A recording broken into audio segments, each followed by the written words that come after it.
अंदर हमें ए फाइंड करना है कि ये जो ए है वो क्या है। अब इस रिएक्शन से हमें पता चल रहा है O3 और H2O O2 से रिएक्शन हो रही है, मतलब कि इसका क्या हो रहा है, ओजोनोलाइसिस हो रहा है, ऑक्सीडेटिव ओजोनोलाइसिस हो रहा है।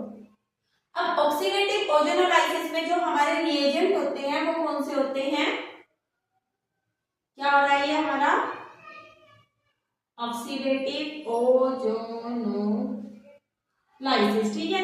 अब इसके अंदर जो हमारे रिएजेंट होते हैं वो क्या होते हैं, O3 प्लस CCl4 और वाटर, या फिर O3 प्लस CCl4 और H2O2, ये सब लेते हैं। अब लेट्स सपोज मैंने अगर एल्कीन लिया, ये ना, अब इसका ऑक्सीडेटिव ओजोनोलाइसिस करा, तो ओजोनोलाइसिस का मतलब होता है डबल बॉन्ड टूट के दोनों तरफ क्या आ जाता है, मेरा ऑक्सीजन आ जाता है। अब ऑक्सीडेटिव में क्या होता है, ये कार्बन और हाइड्रोजन के बीच का बॉन्ड टूट के भी इनके बीच में क्या आ जाता है, ऑक्सीजन आ जाता है।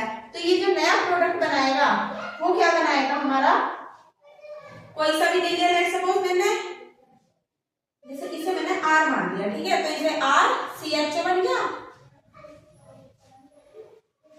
यहाँ पे जुड़ा है C के साथ O, और ये वाले H के साथ भी क्या जुड़ गया, OH, और इसके साथ जो ये वाला है अगर हम दूसरे वाला देखें तो O, ये वाला डबल बॉन्ड C, और इसके साथ भी OH और इसके साथ भी OH। एक कार्बन पर दो OH क्या होते हैं, अनस्टेबल होते हैं, तो टूटने के बाद ये क्या दे देंगे, CO2 और H2O दे देंगे।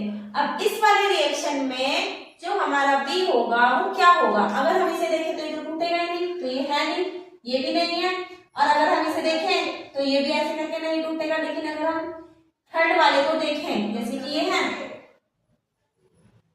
अब इसे मैंने यूं करके तोड़ा तो दोनों तरफ क्या है, मेरा ऑक्सीजन ऑक्सीजन आया।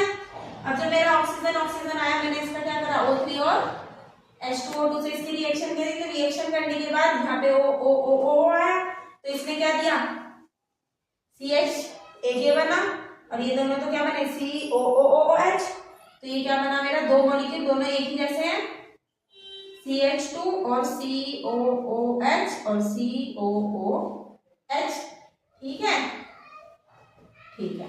अब इसके बाद क्या है, ये एक ही कार्बन पे क्या है, दो दो ग्रुप है, तो ये अनस्टेबल हो जाएंगे, तो इनको एक CH2 COOH CH3 ये 2 मोल और CO2 निकल जाएगा 2 मोल बाय प्रोडक्ट। हमारा जो नेक्स्ट क्वेश्चन है, इसमें फ्रीजिंग पॉइंट डिप्रेशन कांस्टेंट जो KF है वो बेंजीन के लिए 5.12 kg पर मोल है, और नेक्स्ट क्या है, जो freezing point of depression of solution की मोलैलिटी है वो भी दे रखी है, container non electrolyte solute of benzene बता रखा है, यानी कि इसमें हमें KF दिया है, और KF कितना है 5.12 किलो जूल पर मोल, ठीक है।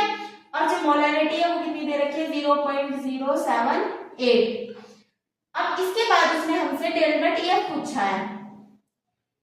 अब जो डेल्टा TF होता है वो क्या होता है, KF इंटू M, और KF कितना है मेरा 1.52 मल्टीप्लाई 0.078। अब इन दोनों की अगर हम मल्टीप्लाई करें तो मल्टीप्लाई करने के बाद हमें क्या मिलेगा,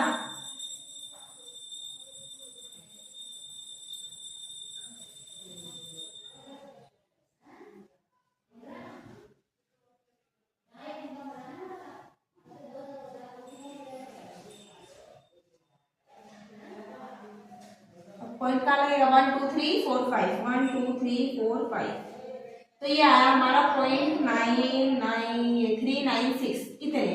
अब ये क्या है, लगभग कितना, इसे हम 0.40 भी मान सकते हैं आंसर को, ठीक है। इसमें कन्वर्जन है, हमारे पास क्या है, प्राइमरी अल्कोहल है, और इसको किसमें चेंज कर रहे हैं, हम सेकेंडरी अल्कोहल में चेंज कर रहे हैं।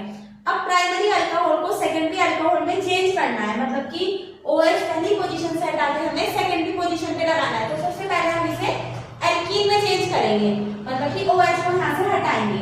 अब अगर हम इसकी CH3 मतलब कि ये जो हमारा है प्राइमरी अल्कोहल, अगर हम इसकी रिएक्शन H2SO4 की प्रेजेंस में इसको कर दें तो यहाँ से क्या निकलेगा, वाटर निकलेगा, और इसे क्या बोलते हैं हम, अल्फा बीटा एलिमिनेशन रिएक्शन बोलेंगे। तो यहाँ से तो OH निकलेगा, और यहाँ से क्या निकलेगा हमारा H, तो H2 क्या हो जाएगा, निकल जाएगा, तो ये क्या बना देगा, CH3 CH double bond CH2। अब ये क्या बन गया, मेरा एल्कीन बन गया। अब जो हमारा एल्कीन होता है वो electrophilic substitution reaction addition reaction देता है, एल्कीन क्या होता है, इलेक्ट्रोफिलिक एडिशन रिएक्शन देता है, ठीक है। अब जब ये इलेक्ट्रोफिलिक एडिशन रिएक्शन देगा तो इसके साथ मेरे को वाटर की रिएक्शन करानी पड़ेगी। अब अगर मैं इस एल्कीन के साथ वाटर की रिएक्शन कराऊं, अब जो मेरा वाटर है उसको मैंने किस फॉर्म में ले लिया, H और OH। अब देखना है कि अनसैचुरेटेड में जुड़ेगा कि ये जो H और OH है ये किस साइड जुड़े, जाके इधर जुड़े या फिर इधर जुड़े। अब हमें मोस्ट स्टेबल क्या चाहिए, एल्केन जो भी हमारा प्रोडक्ट बने वो स्टेबल बनना चाहिए। अब एक तो मार्कोनिकॉफ रूल है या फिर सिंपली क्या करेंगे, हम स्टेबिलिटी देख लेंगे किसकी ज्यादा है। और हमें पता है कि सेकेंडरी वाला जो हमारा मतलब कि सेकेंडरी वाला जो प्रोडक्ट होगा वो ज्यादा स्टेबल होगा कंपेयर टू प्राइमरी। तो हमें सेकेंडरी वाली पोजीशन पे लगाना है। लेट्स सपोज हमने इधर की तरफ को तोड़ा, तो जब मैंने इसको इस साइड तोड़ा तो यहाँ पे क्या आया मेरा नेगेटिव और यहाँ पे क्या आया पॉजिटिव। अब पॉजिटिव आया, ये क्या होता है मेरा नेगेटिव और ये क्या होता है मेरा पॉजिटिव।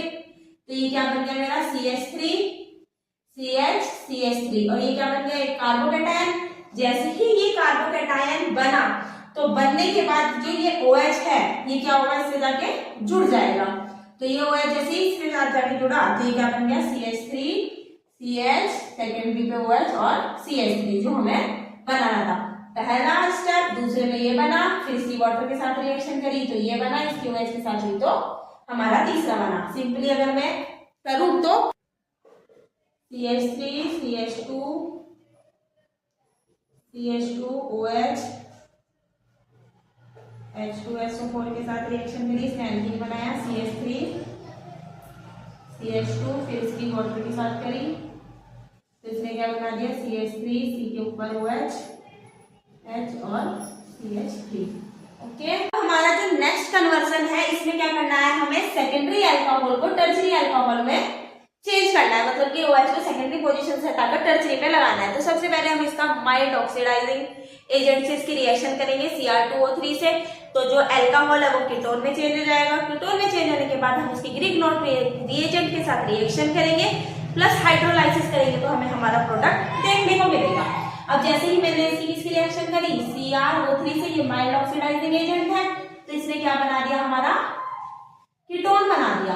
अब जैसे ही कीटोन बना इसकी हम क्या कर देंगे, ग्रिग्नॉट रिएजेंट के साथ रिएक्शन कर देंगे। ग्रिग्नॉट रिएजेंट एक कार्बन एक्स्ट्रा वाला ही लेंगे क्योंकि हमारे प्रोडक्ट में एक ही कार्बन ज्यादा है। तो हम किसके साथ रिएक्शन कर देंगे, इसकी CH3MgCl के साथ। अब हमें पता है कि जो CH3MgCl के साथ करेंगे तो इसके ऊपर क्या आता है, पॉजिटिव आता है, ये नेगेटिव होता है, ये इधर की तरफ को टूटेगा तो ये पार्शियल नेगेटिव, ये पार्शियल पॉजिटिव। तो रिएक्शन होते क्या बनाएगा, ये CH3COMgCl और यहाँ पे क्या जुड़ गया मेरा CH3 और ये। अब इसकी हाइड्रोलाइसिस कर देंगे, मतलब कि वाटर के साथ रिएक्शन कर देंगे HOH। अब जैसे ही हमने HOH के साथ रिएक्शन करी तो ये प्लस, ये माइनस, ये वाला प्लस, ये वाला माइनस, तो ये OH किसके साथ जुड़ेगा, जाके उल्टा हो गया, इसके साथ जुड़ेगा जाके Mg के, ठीक है। और ये इधर चला जाएगा तो ये क्या बन जाएगा CH3C, ऊपर क्या है मेरा O के साथ H, CH3 और बाई प्रोडक्ट में क्या निकल गया, मैग्नीशियम का सोल्ट निकल गया, ये रहा। ओके, और ये हमें क्या बनाना था, टर्शरी अल्कोहल ही बनाना था।